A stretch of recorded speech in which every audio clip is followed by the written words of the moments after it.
अस्सलाम वालेकुम रहमतुल्लाहि व बरकातुहू। उम्मीद करती हूँ कि आप सब लोग खैरियत से होंगे। Welcome to another lecture. और आज का लेक्चर भी इंशाल्लाह बहुत ज़्यादा इन्फॉर्मेटिव होगा और बहुत ज़्यादा इजी भी होगा। तो लेक्चर स्टार्ट करने से पहले मेरी आप सबसे गुजारिश है कि जिन्होंने अभी तक मेरे चैनल को सब्सक्राइब नहीं किया वो मेरे चैनल को सब्सक्राइब कर दें, लाइक कर दें, अपने दोस्तों में शेयर कर दें। मैंने एक चीज़ देखी है कि लोग जो है वो यूट्यूब पे उन लोगों को सपोर्ट करते हैं, उन लोगों को ज़्यादा वो मोटिवेट करते हैं जो वाई फेस वीडियो आगे बनाते हैं या जो ब्लॉगिंग करते हैं, अपनी जो डेली रूटीन शेयर करते हैं अपने घर वगैरह, इस तरह की जो चीज़ें, ये कुकिंग वगैरह चैनल है, उनको ज़्यादा सपोर्ट किया जाता है। लेकिन जो एजुकेशनल चैनल्स होते हैं उनको सपोर्ट नहीं किया जाता, कोई भी उनको सपोर्ट नहीं करता। तो काइंडली मेरी आप सबसे गुजारिश है कि आप उन चैनल्स को भी सपोर्ट किया करें। जो बाय फेस नहीं आते आप उनको भी सपोर्ट किया करें, बल्कि उनको आप ज़्यादा सपोर्ट किया करें, उनको आपकी सपोर्ट की ज़्यादा ज़रूरत होती है। जी, अब हम अपने लेक्चर की तरफ आते हैं। तो हमने chapter number 1 class 10th maths का स्टार्ट किया है। मैथमेटिक्स को हम लोगों ने स्टार्ट किया है और प्रीवियस लेक्चर में हम लोगों ने क्वाड्रेटिक इक्वेशंस का छोटा सा इंट्रोडक्शन पढ़ा था, जिनमें हम लोगों ने क्वाड्रेटिक इक्वेशन और प्योर क्वाड्रेटिक को हम लोगों ने डिटेल में देखा था। हम लोगों ने उसके शॉर्ट सा एक इंट्रोडक्शन लिया था कि वो बेसिकली होती क्या हैं। तो आज हम लोग बात करेंगे सोल्यूशन ऑफ क्वाड्रेटिक इक्वेशन। जिन्होंने अभी तक क्वाड्रेटिक इक्वेशन वाला लेक्चर्स नहीं देखा उसका मैं लिंक डिस्क्रिप्शन बॉक्स में ऐड कर रही हूँ, आप लोग उधर से भी जाकर देख सकते हो। मेरे चैनल पे भी मौजूद है, आप लोग मेरे चैनल पे जाकर भी वॉच कर सकते हैं। तो बगैर वक्त ज़ाया किए हुए हम लोग अपने लेक्चर का आगाज़ करते हैं। तो हम लोग बात करेंगे आज सॉल्यूशंस ऑफ क्वाड्रेटिक इक्वेशंस के ऊपर कि क्वाड्रेटिक इक्वेशंस को हम लोग कैसे सॉल्व कर सकते हैं। जाहिर बात है हम लोगों ने उनको हल भी तो करना है, तो उनके हल करने के कितने तरीके होते हैं आज हम लोग वो देखेंगे। तो स्टार्ट करते हैं। लिखा हुआ है to find solution set of quadratic equation. अब सॉल्यूशन सेट क्या होता है, जैसे कि मैंने यहाँ पे 2-3 नंबर लिख लिया। फॉर एग्जांपल मैंने यहाँ पे एग्जाम्पल आप लोगों को एक चीज़ लिख के दिया कि मैंने ये एक इक्वेशन लिखी और x+1 x+2 जो है इसका जो है वो आया है सॉल्यूशन सेट। ठीक है, सॉल्यूशन आया तो उसको मैं दोनों साइडों पे ज़ीरो करके तो यहाँ पे मैं लिख दूँ x-1 और x-2। तो x-1 और -2 x की वैल्यूज़ जो सी -1 -2 हैं, ये क्या होगा, सॉल्यूशन सेट होगा x का। अगर x की वैल्यू -1 और -2 आती है तो ये क्या होगा, ये चीज़ क्या होगी, -1 और -2, -1 और -2, ये सॉल्यूशन सेट क्या होगा, x का। तो कहते हैं किसी भी क्वाड्रेटिक इक्वेशन का सॉल्यूशन सेट फाइंड करने के लिए हमें ये मेथड जो है फॉलोइंग मेथड्स हैं वो यूज़ करने पड़ेंगे, जिनमें से हमारे पास पहला मेथड क्या आता है, पहला मेथड हमारे पास आता है फैक्टराइजेशन और दूसरा आएगा हमारे पास कंप्लीटिंग स्क्वायर मेथड। कि एक हम लोग मेथड करेंगे जिसमें हम लोग फैक्टराइज करेंगे, उसको फैक्टर्स बनाएंगे उनके, और दूसरे में हम लोग क्या करेंगे, हम लोग कंप्लीट स्क्वायर के मेथड से करेंगे। तो आज हम लोग एक डिस्कस कर लेते हैं, एक हम लोग नेक्स्ट लेक्चर में डिस्कस कर लेंगे। तो स्टार्ट करते हैं हम सॉल्यूशन बाय फैक्टराइजेशन। हाँ जी, तो फैक्टराइजेशन करने से पहले आप लोगों को क्या पता होना चाहिए, आप लोगों ने क्या लिख लेना है, आप लोगों ने एक स्टैंडर्ड फॉर्म क्वाड्रेटिक इक्वेशन लिख लेनी है। जैसे कि हमें पता है कि ये क्या है, ये हमारे पास स्टैंडर्ड फॉर्म होती है क्वाड्रेटिक इक्वेशन की। हमने इसको नाम दे दिया इक्वेशन नंबर 1 का। अब आगे क्या कहते हैं कि अगर दो नंबर्स हम ले लें आर और एस, अब दो नंबर्स आर और एस हमने ले लिए फॉर इक्वेशन, कौन सी इक्वेशन के लिए, फर्स्ट इक्वेशन के लिए। सच डैट कहते हैं कि जो आर को और एस को अगर हम लोग ऐड करें तो वो बी बन जाए, और आर और एस को मल्टीप्लाई करें तो वो ए सी बन जाए, मतलब कि इन दोनों के प्रोडक्ट के इक्वल आ जाए, ए सी के प्रोडक्ट के बराबर आ जाए आर एस। मतलब कि आर एस हमने ऐसे दो डिजिट्स लेने हैं या ऐसे दो नंबर्स लेने हैं जिनको हम लोग मल्टीप्लाई करेंगे तो वो ए सी के इक्वल आ जाए, और जिनको हम लोग ऐड करें तो वो हमारे पास बी के इक्वल आ जाए। आर प्लस एस को ऐड करें तो वो किसके इक्वल आ जाए, बी के इक्वल आ जाए। देन क्या होगा, कहते हैं कि ax² प्लस bx प्लस सी, उनको हम लोग फैक्टराइज करेंगे इनटू 2 लीनियर फैक्टर्स, उनको हम 2 लीनियर फैक्टर्स के अंदर फैक्टराइज करेंगे। अब आप लोगों को ऐसे तो समझ नहीं आएगी, चलो हम लोग एक क्वेश्चन करके देखते हैं, फिर आप लोगों को समझ आएगी। एक सिंपल सा मैं क्वेश्चन लेती हूँ। सबसे पहले मैं लेती हूँ यहाँ पे x² minus x minus 2, equal to 0 जी। अब आप लोगों को पता है ये हमारे पास क्या है, ये ए है, ये बी की वैल्यू है और ये सी की वैल्यू है। अब इसके साथ आप लगा लो सपोज होता है कि 1, जिसके साथ कुछ नहीं होता उसके साथ सपोज कर लिया करेंगे, उसके साथ 1 है, इसके साथ भी 1 है और इसके साथ भी। सबसे पहले आपने इन दोनों को मल्टीप्लाई करना है, ए को और सी को। ए को और सी को मल्टीप्लाई करने से हमारे पास क्या आंसर आया, 2 आया। 2 1 जार 2। अब हम लोगों ने ऐसे आर और एस फाइंड करने हैं ऐसे। अब ये बेसिकली हमारे पास आर क्या था, यहाँ पे हमने 1 सॉरी ये जो हमारे पास ए था वो क्या था, 1 था, और हमारे पास सी क्या था, 2 था। तो हमारे पास ये क्या आ गया, 2। ए सी का जो एक प्रोडक्ट है वो 2 के इक्वल आ गया हमारे पास। और यहाँ पे जो है बी हमारे पास किसके, -1 के पास, -1। अब हम लोगों ने आर और एस ऐसे फैक्टर्स लेने हैं जिनको ऐड या सब्ट्रैक्ट करके हमारे पास -2 आए, और जब हम उनको मल्टीप्लाई करें तो हमारे पास 2 आए। मतलब कि हम लोगों ने अब ऐसे फैक्टर्स, अब आर एस क्या है, आर एस कोई भी नंबर, अब जैसे हम लोगों ने 1 2 3 4 5 6 उनमें से कोई भी नंबर ले सकते हैं। अब नंबर्स वो लेने हैं कि जिनको हम लोग मल्टीप्लाई करें। अगर ए और सी को, अगर आर एस हमने कोई 2 नंबर लिया, 1 लिया 2 लिया, उनको मल्टीप्लाई करें तो हमारे पास ये आंसर आए, और उनको ऐड या सब्ट्रैक्ट करें तो हमारे पास -1 आए।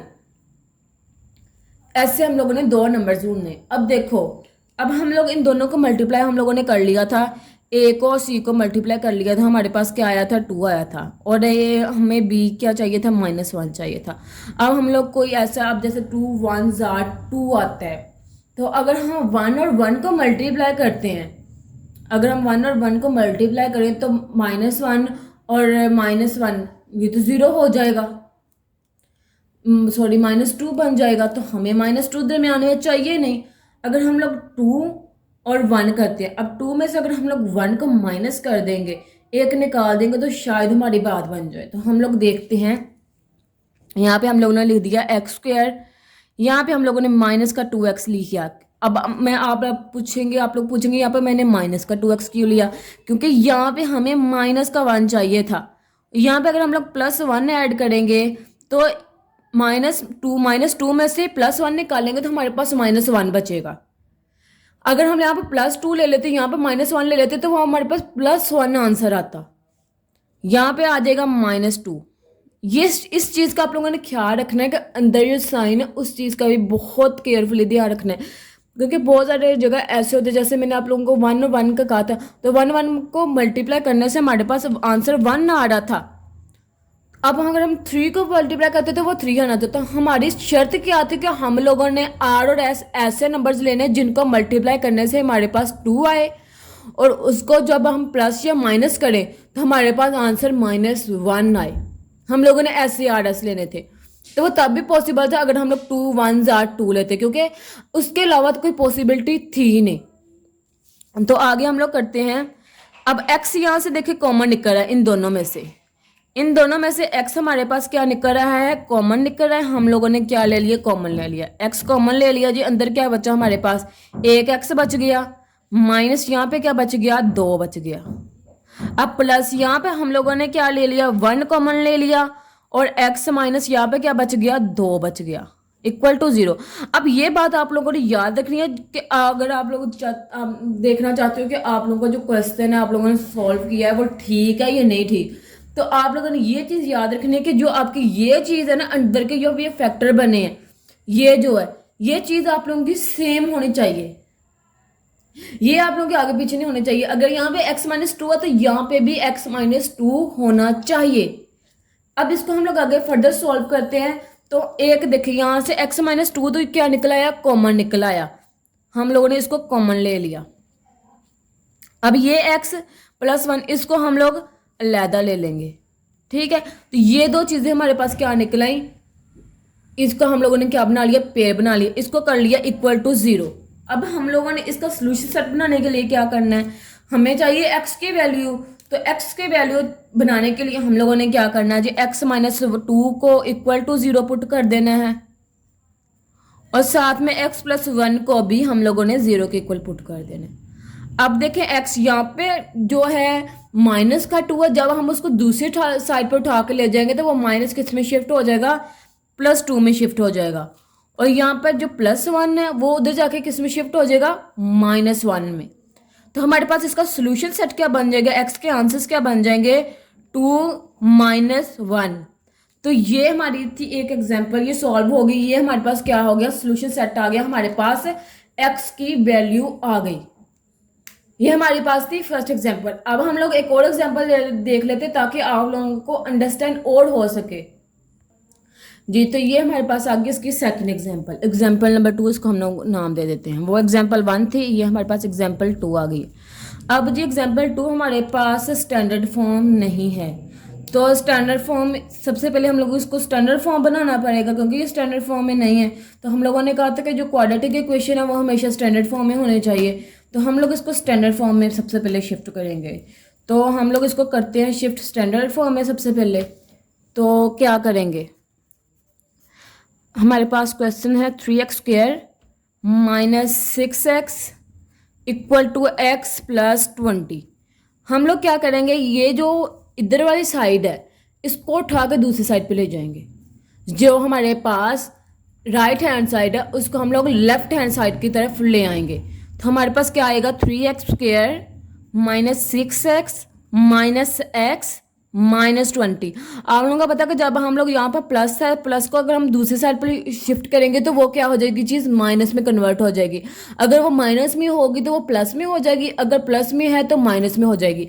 अब आपको पता है कि यहाँ पर दोनों क्या थी, प्लस की थी।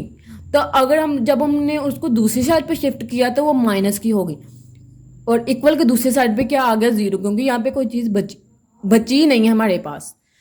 अच्छा, तो अगर हम लोगों ने नेक्स्ट देखें तो यहाँ पे हमारे पास -6 और -x क्या होता है, -7x बन जाएगा। क्योंकि माइनस माइनस हम लोग को पता है, हम लोगों ने ये रूल पढ़ा होगा कि प्लस प्लस प्लस होता है, प्लस माइनस माइनस होता है, माइनस माइनस प्लस होता है, माइनस प्लस माइनस होता है। सिंपली आप लोगों ने ये याद रखना है कि जो सेम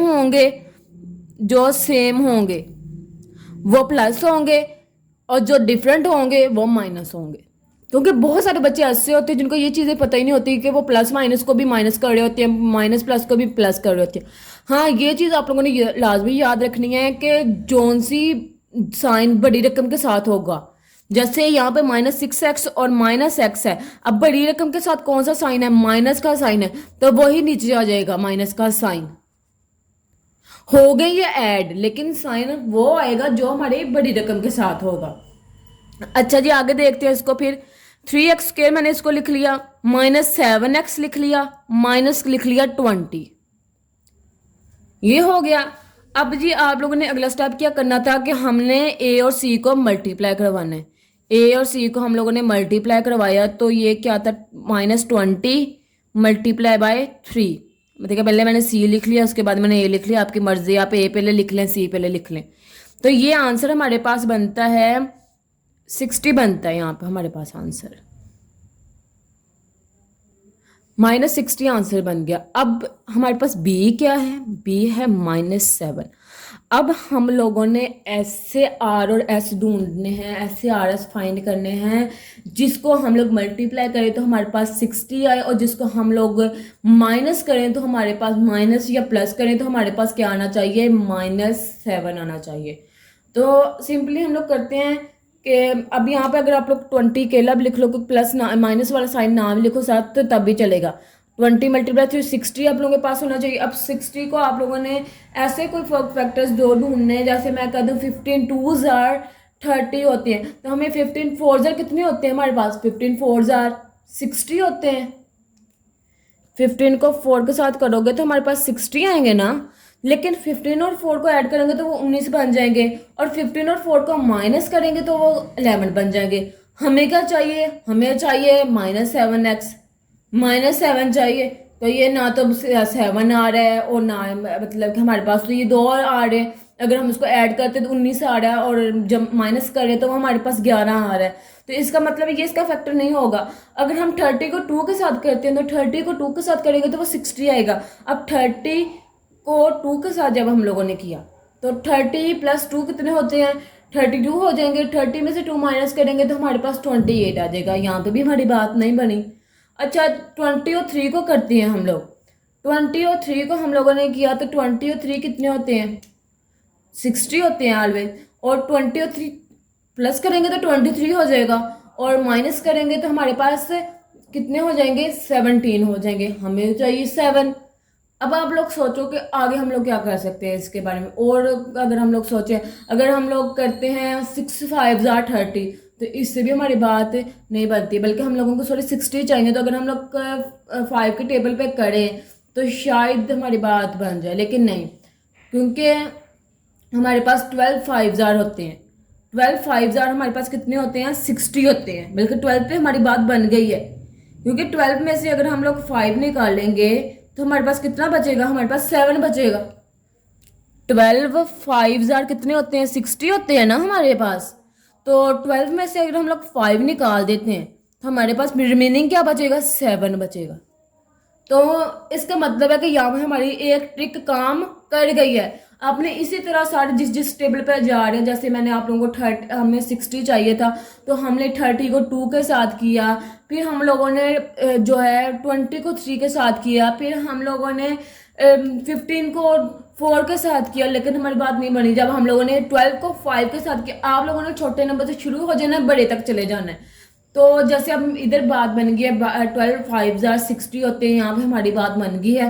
तो हम लोगों ने अब इसके फैक्टर्स बनाने। अब फैक्टर्स लिखने के लिए हम लोग क्या करेंगे, 3x² लिख लेंगे। यहाँ पे हम लोगों ने क्या रखना है, पहले जी हम लोगों ने यहाँ पर 12x लिखना है, क्योंकि हमें यहाँ पे माइनस चाहिए। तो हमें, मैंने आप लोगों को बताया था कि जो जो बड़ी रकम होती है उसके साथ जो साइन होता है वो ही हम लोग ऑलवेज आगे यूज करते हैं।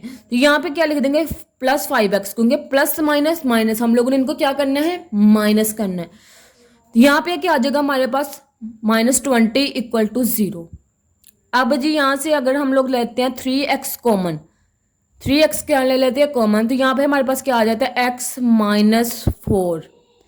और यहाँ पे अगर हम लोग लेते हैं 5 +5 लेते हैं कॉमन, तो यहाँ पर क्या आ जाएगा, x - 4। इसका मतलब है कि ये भी चीज़ हमारी जो है, हमारे जो फैक्टर्स बनाए थे वो ठीक थे, क्योंकि हमारे पास x - 4 आ गया। तो हम लोग x - 4 को एक दफ़ा लिखेंगे।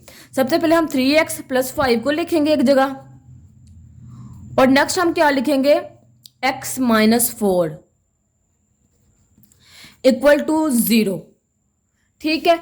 अब देखें कि 3x + 5 इसको 0, क्योंकि अब हम लोगों ने क्या निकालना है, बेसिकली x के फैक्टर्स x का जो है सोल्यूशन सेट निकालना है, x की वैल्यू निकालनी है। x - 4 = क्या आ जाएगा हमारे पास, 0 आ जाएगा। यहाँ पे हम लोग 5 को दूसरी साइड पर ले जाएंगे तो -5 बन जाएगा, x को दूसरी साइड पर ले जाएंगे तो वो 4 बन जाएगा। अब यहाँ पे देखिए, यहाँ पे 3 मल्टीप्लाई हो रहा है x के साथ, दूसरी साइड पर जाके क्या हो जाएगा, डिवाइड हो जाएगा। तो हमारा आंसर क्या आ जाएगा, -5/3। तो सोल्यूशन सेट हमारे पास क्या बनेगा x का, -5/3 और 4। ये हमारे पास क्या बन जाएगा, इसका सोल्यूशन सेट बन जाएगा। तो अब एक जो एग्जांपल है, ये तो होगी थी क्वाड्रेटिक, जो स्टैंडर्ड फॉर्म है हमारे क्वाड्रेटिक की।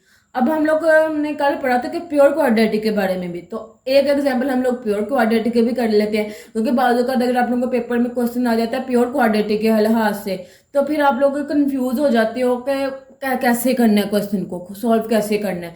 तो हम लोग एक क्वेश्चन जो है वो प्योर क्वाड्रेटिक का भी कर लेते हैं, उसके बाद हम लोग जाएंगे एक्सरसाइज की तरफ। तो हमारी एक्सरसाइज में कौन कौन से क्वेश्चन है जी। तो ये हमारे सेकंड एग्जांपल है, ये प्योर की फॉर्म में तो नहीं है, लेकिन मतलब कि प्योर की फॉर्म में नहीं है, ये दूसरी फॉर्म में। ये प्योर की फॉर्म में भी आप लोगों को मैं एक एग्जांपल करके दिखा देती हूँ, क्योंकि इससे पहले मुझे एक ये एग्जांपल नज़र आई थी बुक पे, और मुझे लग रहा था कि डिफ़िकल्ट होगी, आप लोगों की सॉल्व करना मुश्किल होगी, क्योंकि ये थोड़ी डिफरेंट टाइप की है। तो आप लोगों ने घबराना नहीं है अगर आप लोगों को ऐसा क्वेश्चन आ गया। अगर आप लोगों का सी अंदर से गायब है ना, तो आप लोगों ने परेशान नहीं होना कि हमारा सी गायब है तो हम अब क्वेश्चन को कैसे सॉल्व करें। तो आप लोगों ने इस चीज़ को लेकर परेशान बिल्कुल नहीं होना, क्योंकि ये क्वेश्चन भी बहुत आसान है। जब आप लोग करोगे ना तो आप लोगों को बहुत ईजी लगेंगे जी। तो हम स्टार्ट करते हैं। 5x², अब हमें पता है ये 30x। अब हम 30x को दूसरी साइड पर अगर ले जाएं तो ये क्या हो जाएगा हमारे पास, -30x हो जाएगा। इधर क्या आ जाएगा, 0 आ जाएगा। अब दोनों में से हम लोगों को एक चीज़ कॉमन नज़र आ रही है, एक 5 नज़र कॉमन आ रहा है और एक x कॉमन नज़र आ रहा है हमारे पास। तो हम 5x कॉमन ले लेते हैं, यहाँ पे क्या आ जाएगा, x आ जाएगा, और यहाँ पे हमारे पास क्या बचेगा, 65 को अगर हम मतलब 30 पे डिवाइड करें तो हमारे पास 15 आता है। 15 30 को अगर हम लोग करते हैं 5 6 30 होते हैं, मैंने 15 मेरे मुंह से निकल गया गलती से। तो यहाँ पे क्या आ जाएगा हमारे पास 5 6 30 इक्वल टू 0। अब हमारे पास यहाँ पे दो कंडीशन बन रही है, एक 5x इक्वल टू बन रहा है 0 के, और दूसरी क्या बन रही है, x माइनस 6 इक्वल टू 0। अब यहाँ से जब हम 5 को डिवाइड करेंगे, कोई भी किसी भी चीज़ को 0 पे आप लोग डिवाइड कर दो तो वो क्या बन जाती है, 0 बन जाती है। ऑलवेज वो क्या होती है, 0 होती है। अब x को कर लेंगे 6 आ जाएगा, दूसरी साइड पे करेंगे तो 6। तो इसका सोल्यूशन सेट हमारे पास क्या आएगा, 0 और 6। तो देखा आप लोगों ने, कितना ही सिंपल क्वेश्चन था। आप लोगों ने बिल्कुल भी घबराना नहीं है कि हम लोग कैसे इसको सॉल्व करेंगे। देखें सिंपल, आप लोगों ने उसको दूसरी साइड पे उठा कर गए और आप लोगों का क्वेश्चन क्या हो गया, सॉल्व हो गया सिंपली। कोई आप लोगों को मुश्किल भी नहीं पेश आई, तो आप लोगों का क्वेश्चन जो है वो सॉल्व हो गया। अब देखें, अगर आप लोगों को क्वेश्चन आ जाता है प्योर फॉर्म में, तो यहाँ पे मैं आप लोगों को थोड़ा सा समझा देती हूँ। प्योर फॉर्म में अगर आप लोगों को क्वेश्चन आ जाता है, एग्जाम्पल लिख लेते हैं हम लोग, x square minus 16 equal to 0। अभी आपको पता है यहाँ पे ये क्या है, हमारे पास प्योर फॉर्म है। तो अब हम लोगों ने क्या करना है, यहाँ पे हम लोगों ने इसके फैक्टर्स बनाने के लिए हम लोगों ने यहाँ पे एक्स का स्क्वायर ले लेते हैं और 4 का भी स्क्वायर ले लेते हैं। ठीक है, ये एक थोड़ा सा उससे हट के मेथड है। मैं आप लोगों को इसलिए कह रही हूँ कि इसलिए बता रही हूँ ताकि अगर आप लोगों को बाजू का पेपर में इस तरह का क्वेश्चन पूछ लिया जाता है तो आप लोग कंफ्यूज हो जाते हैं। क्योंकि अब हमें पता है कि 4 का जो स्क्वायर होता है 4 4 जो है वो 16 होता है। हाँ, तो अब ये फार्मूला एक बन गया। अगर आप लोगों को पता हो एक्स के 2 माइनस वाई 2 का फार्मूला क्या होता है, एक्स प्लस वाई और एक्स माइनस वाई। तो ये भी फिर क्या फॉर्म, उस अकॉर्डिंग ये क्या बन जाएगा, एक्स एक्स हमारे पास यहाँ पे एक्स ही है और वाई हमारे पास यहाँ पे क्या आ गया, 4 आ गया। तो इसको हम लिख सकते हैं एक्स प्लस 4 और एक्स माइनस 4 इक्वल टू 0। अब दोनों को जब करेंगे, एक्स प्लस 4 को 0 के इक्वल पुट करेंगे और एक्स माइनस 4 को जब 0 के इक्वल पुट करेंगे तो क्या आ जाएगा, एक्स इक्वल टू माइनस 4 आ जाएगा, एक्स इक्वल टू 4 आ जाएगा। तो इसका सोल्यूशन सेट हमारे पास क्या बन जाएगा, -4 और 4। तो ये हमारे पास क्या हो जाएगा, क्वेश्चन सोल्व हो जाएगा। उम्मीद करती हूँ कि ये भी आप लोगों को एग्जाम्पल समझ आ गई होगी कि अगर आप लोगों के पास इस केस में कोई क्वेश्चन इस तरह का आ जाता है तो आप लोग उसको इस तरीके से सॉल्व करोगे। और हाँ, अगर कहीं आप लोगों का स्क्वायर नहीं बन रहा तो फिर आप लोगों को इस तरह का कोई क्वेश्चन देंगे नहीं, क्योंकि इसका और कोई मेथड नहीं है सॉल्व करने का, इसको बस यही मेथड है एक सॉल्व करने का। तो मुझे एक्सरसाइज के क्वेश्चन जो उनसे हैं वो थोड़े लेंथी लग रहे हैं। तो आप लोगों ने क्या करना है, पहले 2 क्वेश्चन आप लोगों ने देखने हैं, उनमें से जो जो क्वेश्चन आप लोगों से हो गए आप लोगों ने मुझे कमेंट करके बता देना कि ये क्वेश्चन हम लोगों ने कर लिए हैं, ये हमसे हो गए हैं। और जो नहीं हुए होंगे वो फिर हम आप कल को स्टार्ट करेंगे एक्सरसाइज 1.1 इंशाल्लाह। और 1.1 के हम लोग क्वेश्चन करेंगे जो कि फैक्टराइजेशन से रिलेटेड होंगे। उसके बाद हम लोग कंप्लीटिंग स्केल वाला की तरफ जाएंगे, क्योंकि अब साथ साथ आप लोगों को जैसे आप लोगों को इसका कंसेप्ट मिल जाएगा, आप लोग और इस तरह के एग्जाम्पल्स ले उसको सॉल्व करके देखिए। जब आप लोगों की एक चीज़ इसके ऊपर पुख्ता हो जाएगी ना, आप लोगों का एक दफ़ा आप जब आप काफ़ी ज़्यादा क्वेश्चन उसके रिलेटेड कर लोगे तो आप लोगों के लिए आसानी पैदा हो जाएगी। आप लोगों की जो थोड़ी बहुत टेंशन है ना वो रिलीज हो जाएगी कि हम लोगों ने कैसे क्वेश्चन करने हैं। क्योंकि काफ़ी ज़्यादा स्टूडेंट्स ऐसे हैं जिनको मैथ बहुत मुश्किल लगता है, जैसे मैंने आप लोगों को वीडियो के स्टार्ट में बताया था कि उनको काफ़ी ज़्यादा मैथ डिफिकल्ट लगता है। लेकिन इंशाल्लाह अल्हम्दुलिल्लाह मैं आप लोगों को इस तरीके से करवाऊंगी कि आप लोगों को मैथ मुश्किल नहीं लगेगा, बल्कि आप लोग इंजॉय करोगे इसको। जब आप जैसे आप लोगों को मैंने समझाया, अगर आप लोग इस तरीके से समझोगे, अगर आप लोग इसकी प्रैक्टिस करोगे, क्योंकि मैथ जो है ना वो प्रैक्टिस से आता है। जितनी ज़्यादा आप लोग प्रैक्टिस करोगे इसकी उतना ज़्यादा आप लोगों को आएगा। लेकिन जब आप लोग जैसे अब मैंने आपको क्वेश्चन करवाया, आपने एक वीडियो देखी, सुन ली, साइड पे रख दी बुक और साइड पे रख दिया मोबाइल, सुन के बाद में आप लोग उसको देखा भी नहीं, पेपर्स आए, एक दफ़ा वीडियो खोली या हैंडबुक देखी, खोली, उसको देख के चलो जी पेपर देने चले गए। तो इस तरह आप लोगों को पेपर में बैठ के भी आप लोग कंफ्यूज हो जाओगे, क्योंकि पेपर्स में बाजू का ऐसे होता है कोई टीचर आप लोगों को स्टेटमेंट चेंज करके भी क्वेश्चन दे देता है, तब आप लोग बहुत ज़्यादा कंफ्यूज हो जाते हो। तो आप लोगों ने कंफ्यूज नहीं होना बिल्कुल भी। और आप लोगों ने प्रैक्टिस करनी है इसकी। जितनी ज़्यादा आप लोग इसकी प्रैक्टिस करोगे आप लोगों का मैथ उतना ज़्यादा स्ट्रॉन्ग होगा। तो मैं उम्मीद करती हूँ कि आप लोग ज़रूर प्रैक्टिस करोगे। तो आप लोगों ने मुझे प्रैक्टिस करके बताना भी है कि आप लोगों ने प्रैक्टिस किया। और आप लोग मुझे जो है फेसबुक पेज पे भी आप लोग मुझे सेंड कर सकते हो। मेरा फेसबुक पेज है एजुकेशन लर्निंग सेंटर, उसको सर्च करके आप लोग उधर भी मुझे सेंड कर सकते हैं कि आप लोगों ने ये क्वेश्चंस किए हैं। आप लोग मुझसे चेक करवा सकते हैं कि हम लोगों ने ये किया। अगर आप लोग वहाँ पे नहीं कर सकते, मेरा इंस्टाग्राम पेज है एजुकेशन लर्निंग सेंटर, आप लोग मुझे उधर जाके मैसेज करें। मैं आप लोगों को क्वेश्चन जो है वो चेक करूँगी। जहाँ पे आप लोगों की मिस्टेक होगी वहाँ मैं आप लोगों को गाइड भी करूँगी कि यहाँ आप लोगों ने मिस्टेक की है। अगर आप लोगों का कोई भी क्वेश्चन, अगर कोई चीज़ भी आप लोगों को कहीं से समझ नहीं आई तो आप लोगों ने मुझे कमेंट करके लाजमी पूछना है। इंशाल्लाह कल को हम लोग एक्सरसाइज स्टार्ट करेंगे। जब हम लोग एक्सरसाइज के मज़ीद क्वेश्चन करेंगे तो आप लोगों के लिए मज़ीद आसानी पैदा होगी इंशाल्लाह। तो आप लोगों को बहुत ज़्यादा इजी लगेंगे ये क्वेश्चन जो आप लोगों को इतने मुश्किल लगते हैं, जो आप लोगों को मैथ इतना मुश्किल लगता है, इतना टफ सब्जेक्ट लगता है। तो इंशाल्लाह आप लोगों को बहुत ज़्यादा इजी लगेगा। मुझे उम्मीद है जब आप लोग प्रैक्टिस करोगे, जब आप लोग इसको ये माइंड लेकर समझोगे कि आप लोग कर सकते हैं। क्योंकि जब आप लोग ये बात सोचते हो ना कि मुझसे होना ही नहीं है, ये मुश्किल ही बहुत है, मैंने करना ही नहीं है, तब आप लोग फंसते हो, तब आप लोगों से कुछ भी नहीं होता फिर। तो ये बात आप लोगों ने बिल्कुल भी नहीं सोचनी कि हमसे कुछ होगा ही नहीं। आप लोगों ने बस प्रैक्टिस करनी है। आप लोगों ने कहना कि आप लोग ये कर सकते हो। क्योंकि कोई काम ऐसा नहीं होता कि जो इम्पॉसिबल हो, हर काम पॉसिबल होता है, हर काम आप लोग कर सकते हो। तो आखिर में मैं आप लोगों को यही कहूँगी कि जिन्होंने अभी तक मेरा चैनल को सब्सक्राइब नहीं किया उन्होंने चैनल सब्सक्राइब करना है।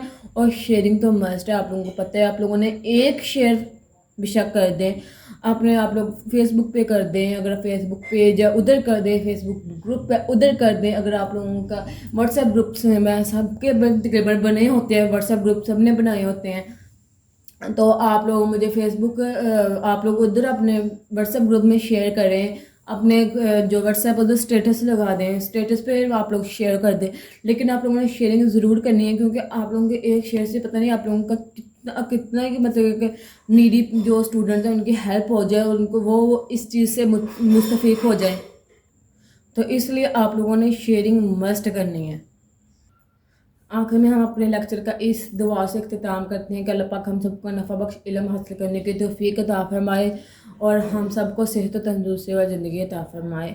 आमीन। अल्लाह हाफिज़। दुआ में याद रखिएगा।